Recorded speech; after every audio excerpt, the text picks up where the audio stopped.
শীতকাল মানেই লুচি পরোটা। শীতকালে একটি জমিয়ে খেতে সবারই ভালো লাগে, বলো? তোমরা কে কে লুচি পরোটা খেতে ভালোবাসো শীতকালে? আমাকে কমেন্ট করে বলো কিন্তু।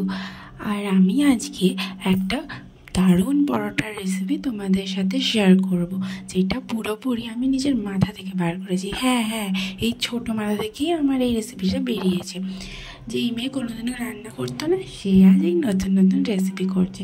তো প্রথমে আমি কি নিয়ে নিয়েছি দেখো, আমার কাছে সিদ্ধ কুমড়ো ছিল, আর এগুলো ছিল ছানা, আর কিছুটা কাঁচা লঙ্কা, আর একটু ধনে পাতা। আর হ্যাঁ, চিজ দিলে এটার টেস্টটা পুরো একেবারে মাখো মাখো হয়ে যাবে, তো চিজ দিতে ভুলবে না কিন্তু।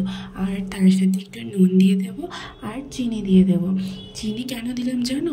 কুমড়ো, শিম এগুলোর সাথে নাকি চিনি দিলে মা বলে হেভি টেস্ট আসে, সেই জন্য একটু চিনিও দিয়ে দিলাম। আর একটু ঝাল ঝাল করার জন্য শুকনো লঙ্কা গুঁড়ো, একটু জিরে গুঁড়ো, আর একটু গোটা জিরে দিয়ে ভালো করে চটকে চটকে মেখে নেব। তোমরা চামচ দিয়ে মাখতে পারো, আমি তো ভাই হাতেই প্রেফার করি।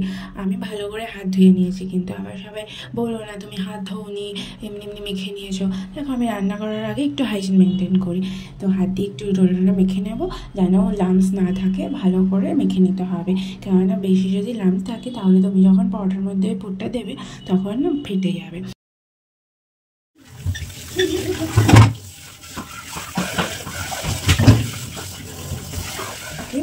কিচ্ছু না, শুধু নুন দিয়ে একটু মেখে নিতে হবে, জল দিয়ে একটু ভালো করে মেখে নেবে।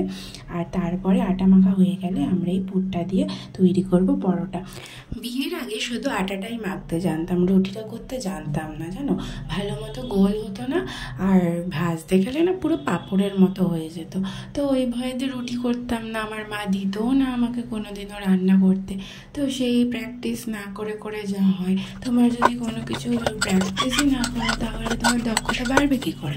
সেই জন্য আমার রুটিতে কোনো দক্ষতাও ছিল না, রুটি পরোটা এগুলো আমি কিছুই করতে পারতাম না। কিন্তু বিয়ের পরে আমার শ্বশুর বাড়িতে একটু রুটি পরোটা লুচিটাই বেশি খাওয়া হয়, তো করতে করতে সবই শিখে গেছি।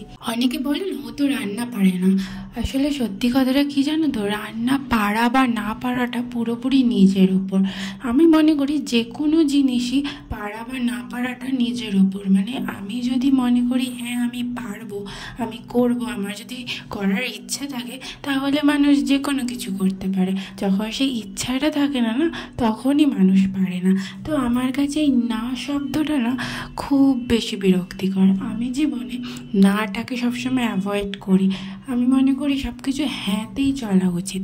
নিজের লাইফে না সবসময় পজিটিভিটি নিয়ে চলবে, তাহলে দেখবে সব কিছু ভালো লাগবে। আর হ্যাঁ, এই পরোটা বেলতে বেলতে তোমাদের বলে দিই যে পরোটাটা কিন্তু খুব সাবধানে বেলবে, কেননা পুরটা বেরিয়ে যাওয়ার প্রচণ্ড চান্সেস থাকে।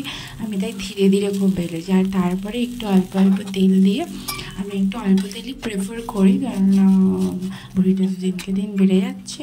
তো সবসময় অল্প তেল দিয়েই আমি পরোটা ভাজি। অল্প তেল দিয়ে পরোটাটাও একদম লাল লাল করে ভেজে নেবে। দেখো রেডি। তো তোমরাও এই রেসিপিটা ট্রাই করো বাড়িতে, আর আমাকে জানিও কেমন হয়েছে। আর যদি আমার ভিডিওটা ভালো লাগে শেয়ার করতে ভুলো না।